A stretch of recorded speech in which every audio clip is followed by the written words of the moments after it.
और थप्पड़ कांड को लेकर जिला कलेक्टर सौम्या का बड़ा बयान सामने आया है। कलेक्टर ने कहा कि समरावता गांव में मतदान के दौरान घटनाक्रम को प्री प्लान से अंजाम दिया गया है और गिरफ्तार किए गए 60 लोगों में से 50 से ज्यादा लोग बाहरी व्यक्ति है।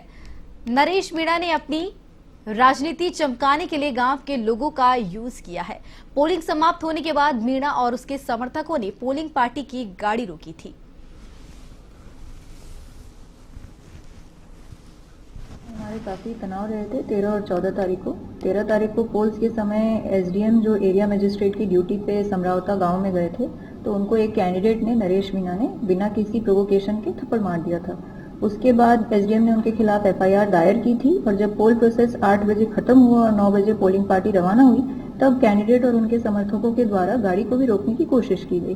तो इस संबंध में जो वहां पे पुलिस जाब्ता, जिसमें एसपी साहब मौजूद थे और एडीएम मालपुरा मौजूद थे, तो इन्होंने गांव वासियों के साथ और समर्थकों के साथ समझाइश करने की कोशिश की, लेकिन उनकी तरफ से, कैंडिडेट और समर्थकों की तरफ से, इनको फिजिकल असॉल्ट किया गया।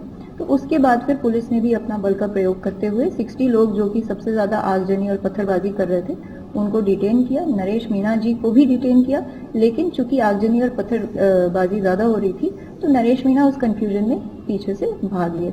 अगले दिन 14 तारीख को वापस से उनको ट्रेस आउट किया गया और कैंडिडेट को अरेस्ट कर लिया गया है। कल कुछ घटनाएं, 14 तारीख को कुछ घटनाएं हुई थी जिसमें उनके समर्थकों द्वारा हाईवे पे और कुछ जगहों पे जाम लगाया गया था, लेकिन वो भी अब पूरी तरह से जाम खुल चुका है और अब शांति की स्थिति है, कोई भी तनाव की स्थिति नहीं है। क्या अपील करना चाहेंगे जिले के लोगों से? किस तरह की? मैं जिले के लोगों से यही अपील करना चाहूंगी कि बिल्कुल आप शांति की स्थिति को बनाए रखें।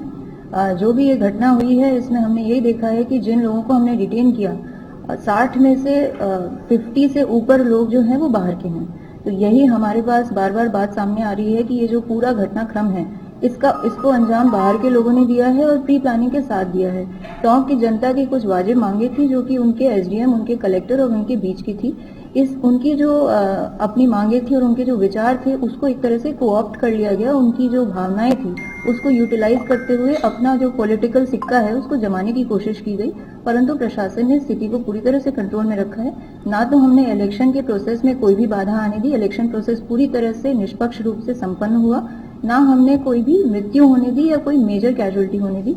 अभी स्थिति पूरी तरह से सामान्य है और जो भी लोग थे जो इसके लिए जिम्मेदार थे, उनको आइडेंटिफाई करके गिरफ्तार किया जा चुका है और बाकी भी कार्रवाई चल रही है और भी हम समीक्षा कर रहे हैं। यदि और भी इस तरह के मिसक्रिएंट्स